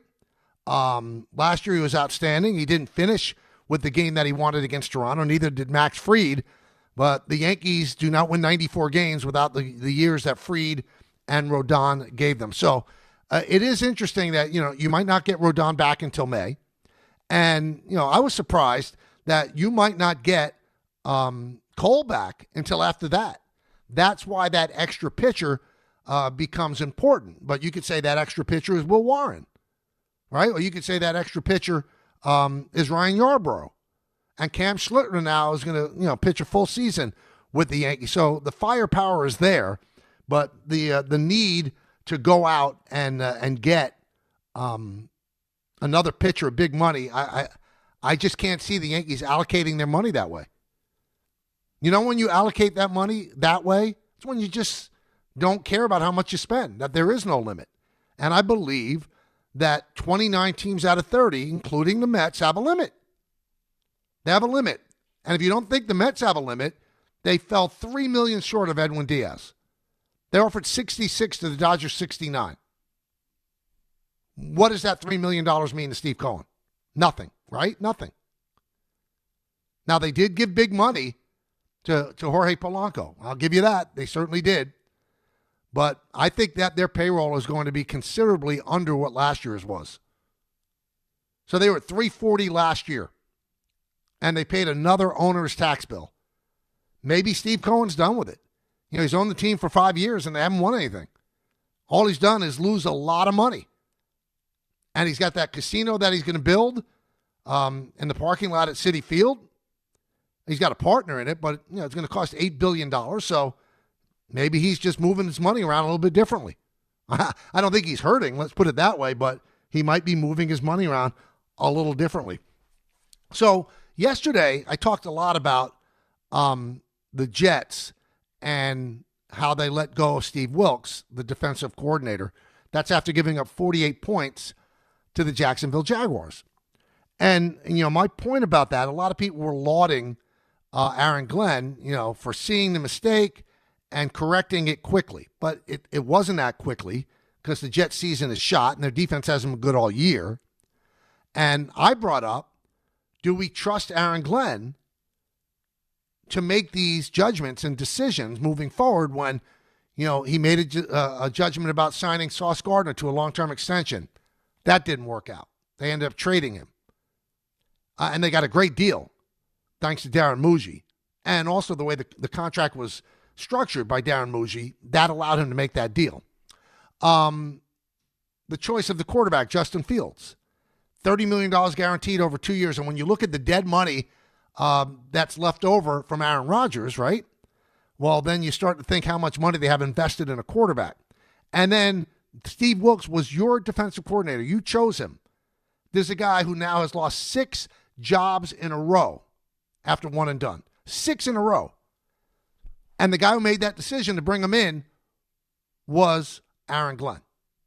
So I meant to say this yesterday, and I didn't, and somebody brought it up on X, and I want to give credit. I lost the guy's handle, but he said, you also don't bring out that they have a tremendous special teams, and that is also hired by Aaron Glenn. I left that out, and that's true. So you can hang your hat on that. You should, because their special teams is special. They've done a really nice job in a miserable year. But my point is, making a mistake on a quarterback is a big deal. Making a mistake on a defensive coordinator, especially when that's your area of expertise, that's a big deal. Making a mistake on a big money contract saying that this guy's going to be the foundation of the defense on Sauce Gardner and then realizing, you know what, he's not as great as we thought he was, that's a big deal. And I think that kind of outweighs the fact that you chose a good special teams coach. And the guy who wrote this on Twitter to me said, Michael, I respect you, but it seems like you have this deep-seated hatred for the Jets. And you really go up and in on them. I really don't. I don't have anything against the Jets. In fact, we were in business with the Jets for most of the time that I've been here, during the afternoon drive show. And I like the people there. They're terrific. But when a team deserves to get criticized, you know what? I'm going to criticize them. Doesn't mean I'm anti-Jet. I've been very critical of the Giants and Joe Shane. I grew up a Giant fan. Am I anti-Giant? Just because I'm negative about something or making a negative judgment on something doesn't mean that I'm against that team. It's amazing what ears hear. That's like the old Joe Buck thing. The Yankees are playing the Phillies. Yankee fans think he's against the Yankees. He's rooting for the Phillies in the World Series in 2009. Then you go to Philly and you listen to their talk radio. Buck is so anti-Philly. He wants the Yankees to win. You hear what you want to hear. You really do. So since I'm critical of your team, you think that I'm against your team. I'm not. I take everything on an individual case-by-case basis with no prior things clouding my judgment. Sorry, I'm not. I'm not that guy. I have never been that guy. 1-800-919-3776. Let's go to the phones. Let's go to David on the east side. David. Hey, Dave. Dave. Michael, can you hear me? Hey, now Michael, I can, yes. There we go. Okay. So I don't hate the NBA Cup, but I think it needs some tweaking and fixing. I think you're going to say this is unfair, but here is my idea. The winner of the Cup should get bumped up one slot in the playoff seedings, maybe even 2 slots if you want to be ambitious. And the reason why is you should get credit in the playoff seedings for playing hard when it matters. That's the whole point. It would cut at the problem you're trying to solve. Isn't that a little bit too much to give them for winning a tournament?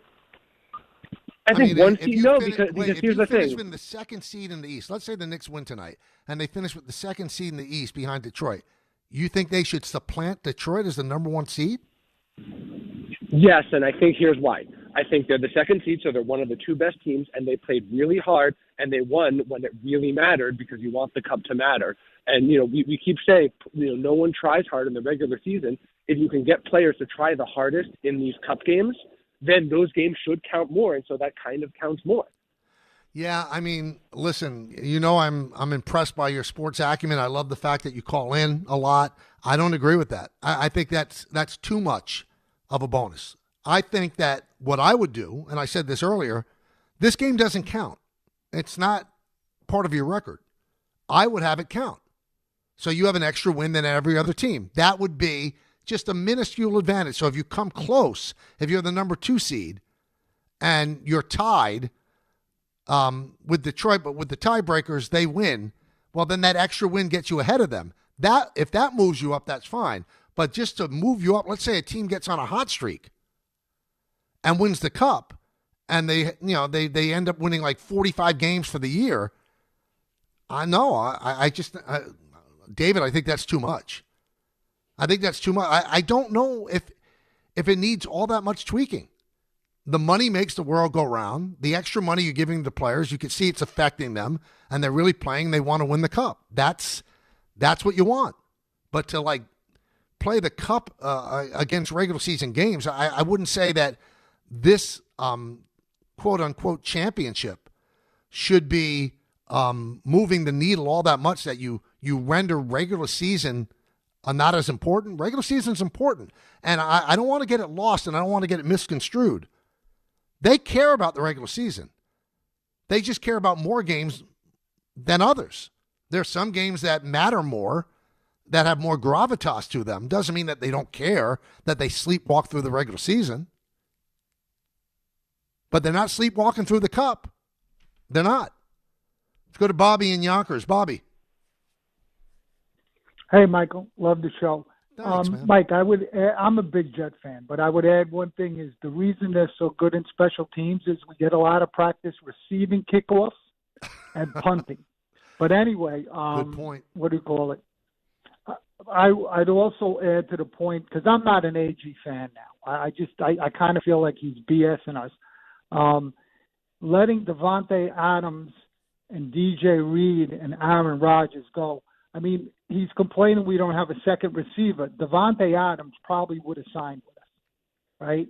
Aaron Rodgers, look what he did last night, right? So, I mean, look, he's going to get another year, as you say, and that's only fair. But I think we'll have Rex back after his second year. Love the show. Have a great holidays, Mike. Thanks, Bobby. You too. I think the Rex thing is sailed. I really do. I mean, I'd love to see it. It'd be great theater. It'd be great for the media in New York. It would excite the fan base. But, I mean, it didn't end well. People remember the first 2 trips to the AFC Championship game, but it didn't end well. And, I mean, he politicked for the job this most recent time, and it doesn't seem like he even came close. So, I don't. If Aaron Glenn doesn't work out, I don't think they're going to Rex Ryan. I think Rex Ryan's only entree back into the NFL as a coach would be as a coordinator. Now, that would be an interesting move by Glenn. I mean, you need a defensive coordinator, just fired Wilkes. Bring in Rex. I think Rex would be intrigued by that, returning to the Jets. And if Aaron Glenn has as much confidence as it seems like he has, I don't think that he would be threatened by Rex Ryan being there. Because one thing we know, Rex Ryan can teach defense. Rex Ryan's a really good defensive coordinator. And people have sniffed around it. The Cowboys sniffed around it. I think he was interested in that. He would have taken that job. So if he would have taken the Cowboy job, I think he would take the Jet job. But in terms of him coming back as a head coach, I don't think that's going to happen. Let's go to Mike in Farmingville. Mike. Hey, Mike. How's it going? Good. How are you? Good. So I think to make the regular season for the NBA, and I think this for the NHL as well, more impactful, is you allow the first place team to pick their playoff opponent. And then you go down to the second place team. They pick their for the first round. And then they do that again for each round. And it allows those regular season games and those matchups matter. And to make a little bit more, put a little bit more emphasis on the regular season. I'm honestly going to tell you, I don't like that. I love it because I think it adds intrigue. It adds drama. Imagine the number 1 seed is Detroit. And they say, okay, we want to play the Heat. What an insult to the Heat. I mean, what motivation to the Heat? Right now, 1 plays 8, 2 plays 7, 3 plays 6, and 4 plays 5. Nice and easy, right? Lemon squeezy. But if you make the number 1 seed choose the team they play, awesome drama. Awesome. And talk about gamesmanship, where the coaches have to get together at the end of the season and quickly establish what's our best matchup. How does this work best for us? Who do we match up best against? What's our best chance to advance? And the team that they choose, forget about bulletin board fodder. It's like a sign in Times Square during New Year's Eve. I've always said that about the wild card in baseball, too. Let them choose the team that they want to play. Let them choose what wild card. Let the division winner that has to play choose what wild card they want to play. Because you only get 2 buys. You get the 2 best records in the league that win the division, get a bye. And then the third team has to that wins the other division. They have to choose. They don't get a chance to choose the wild card. It's just the way it sets up the 1, 2, 3 wild card. Make them choose the wild card. That I like because I like drama. I like getting teams ticked off. I like the fact that a team would say, "Oh yeah, you want me? Oh, that's not smart. Not a good move. Not smart." So yeah, that is great. But I think teams. I don't know if that will incentivize teams to finish first or second. I think they are incentivized to finish with the first seed in the conference because you get home field and you play the 8th team. Now, the 8th team could be a team like the Knicks were in 99 that were injured for most of the season, made a run. Nobody wanted to play them. They ended up winning. But the 8th seed usually is a team that deserves to be the 8th seed. So in all likelihood, the number 1 team would play the 8th team. It would work out that way anyway. I don't think you have to incentivize for that. I just think that's a nice sidebar. If you finish first, you get to choose whatever team you want to play. Whatever team you want to play. Now, Bobby from Yonkers brought up Aaron Rodgers. I want to talk about that game last night. What you thought of it, and also the impact on the Jets not bringing him back. 1-800-919-3776. That's the number. Big NBA Cup tonight. The championship game, the Knicks against the Spurs. And you can hear it right here on ESPN New York later tonight. So stick around. We'll go until 3. At that time, it's Don, Hahn, and Rosenberg right here on the K Show on ESPN New York. Tuesday with Don, Hahn, and Rosenberg. Will the Knicks win the NBA Cup tonight? Anytime you can play in a championship game, you embrace it, you relish it, because it doesn't happen but every so often in your career. And so to win it, it'd be an unbelievable feeling. And what will the Mets and Yankees' next moves be this offseason? Don, Hahn, and Rosenberg today at 3 on ESPN New York and streaming live on YouTube. Brees Hall, the I-back, at the 5-yard line. Handoff, Brees Hall finds a crease, runs left. He's into the end zone for a Jet touchdown. Jets fans, come out to MetLife Stadium for a Week 17 divisional matchup. See the New York Jets host the New England Patriots Sunday, December 28th at 1 p.m. Presented by Ticketmaster. Lock in your seats now at nyjets.com/tickets. Once again, that's nyjets.com/tickets.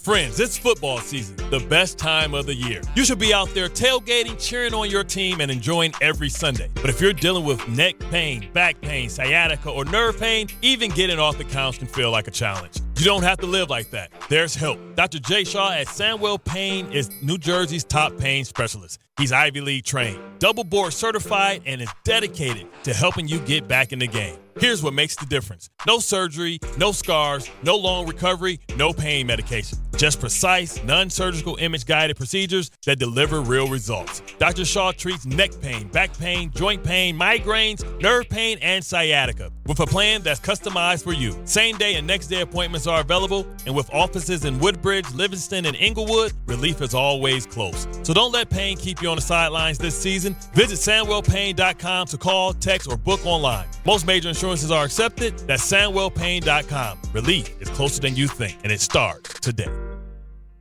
The holidays are here, and Amazon Pickup is your MVP of package pickup. Need that perfect gift like a brand new jersey for the big game? With Amazon Pickup, you can grab your order from secure Amazon lockers or counters near you on your schedule at no extra cost. It's fast, it's easy, and it keeps your holiday surprises tucked safely away. So whether you're running from work or heading to the holiday party, Amazon Pickup makes holiday shopping worry-free. Find your nearest Amazon Pickup location at amazon.com/pickupmvp. That's amazon.com/pickupmvp. There are a lot of reasons why people buy at Ramsey Mazda. It's their selection, it's their customer service, and it's their savings during the More to Move You event. Lease a new Mazda 2025 CX-50 2.5S Select with all-wheel drive for $199 for 36 months. Start shopping now at RamseyMazda.com. Choose wisely. Choose Ramsey Mazda. Call 833-853-2970 for lease details. VIN SN385912. MSRP $32,795. Zero security deposit. Ends 1/2/26.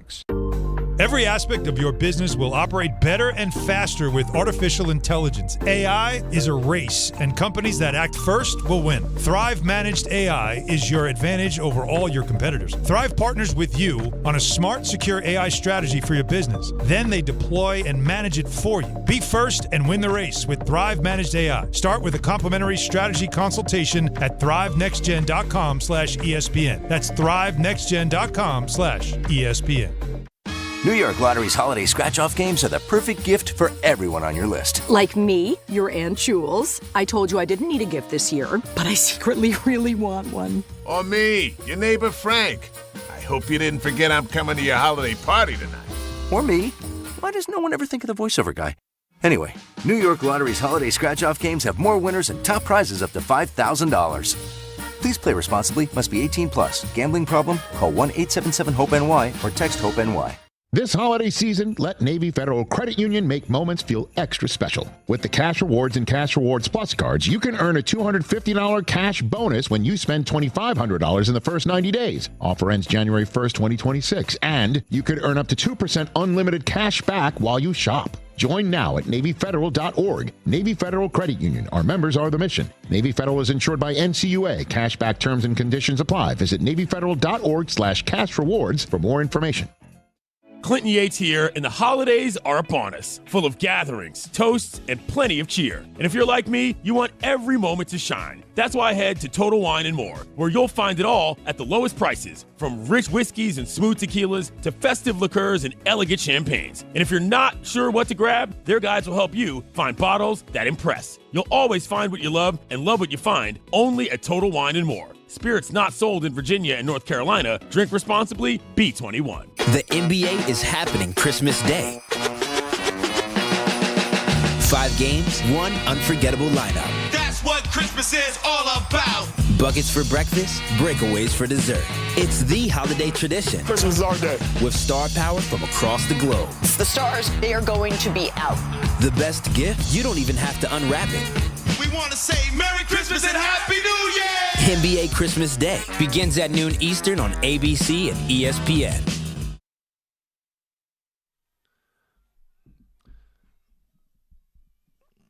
All right, so the Steelers beat the Dolphins, and the Dolphins are essentially done now. The Steelers, they've got a pretty good chance to win their division. That's the only way that they would get into the playoffs. And Aaron Rodgers threw 2 touchdowns. There was one of the touchdowns he threw to DK Metcalf. I mean, it was an absolute laser that he got past a defender that was right there. He somehow got it past him. And even Troy Aikman said, I don't think he saw that guy, but still, it was thrown so hard that the catch was made and DJ Metcalf ran the rest of the way for a touchdown. And as I'm watching the game last night, I thought to myself, so I understand why Aaron Glenn did what he did with Rodgers. But the Jets are still saddled on their cap situation by the dead money left over by Rodgers. So I would ask everybody this.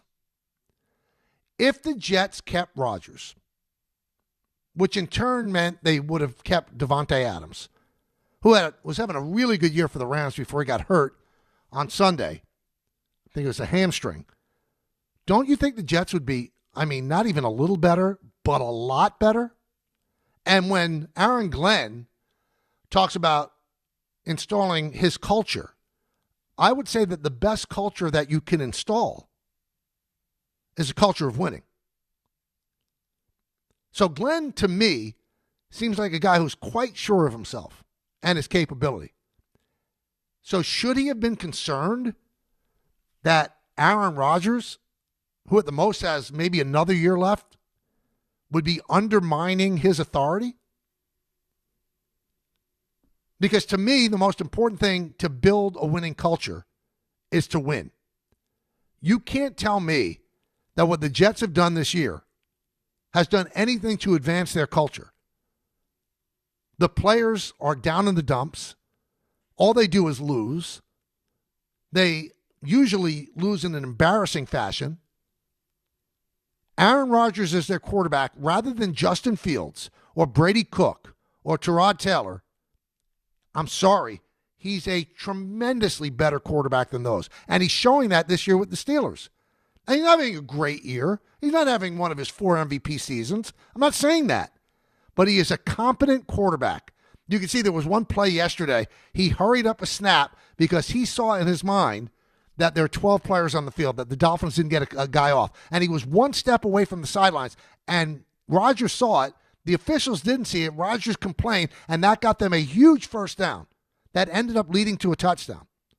That's what a veteran sees. You don't think that would have been better for Garrett Wilson? And you don't think Devontae Adams being there would have been better for them as an offense and open more things up for Breece Hall? I'm just saying, I'm not criticizing them for doing it because I kind of get why they did it because you've listened to me over the years. I know that Rodgers is a pain in the rear and he thinks he's smarter than everybody else. But when it comes to football at his position, you know what? He might be smarter than everybody else. So if you're a Jet fan, think about this.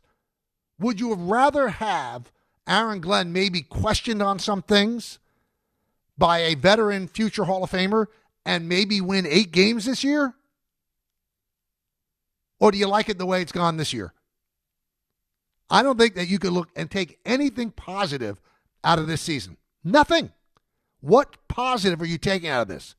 The positive is, you've eliminated Justin Fields as a future quarterback. And, Brady Cook, he looks somewhat workable. Maybe he could be QB2 on a good team, but they're still QB1 away. They're still QB1 away. They would not have been this awful with Aaron Rodgers. NBA Cup tonight, so a lot of people are saying, well, why does it take money for players to play hard? Well, you know what? Tennis players and golfers, they make a lot of money on endorsements and stuff like that. What drives them? That prize money. That prize money drives them. So giving extra prize money to make something important in the NBA season, I have no problem with it at all. If the NBA Cup Championship interests you, you could watch it on Prime, and most importantly, you could listen to it right here on ESPN New York. I'm looking forward to it. I can't wait to see the game and see how the Knicks do against Wemby and the Spurs. Coming up, Don, Hahn, and Rosenberg. I'll be back again tomorrow at 1. In the words of Billy Joel, life is a series of hellos and goodbyes. I'm afraid it's time for a goodbye again. See everybody. Have a great day. Tuesday with Don, Hahn, and Rosenberg. Will the Knicks win the NBA Cup tonight? Anytime you can play in a championship game, you embrace it. You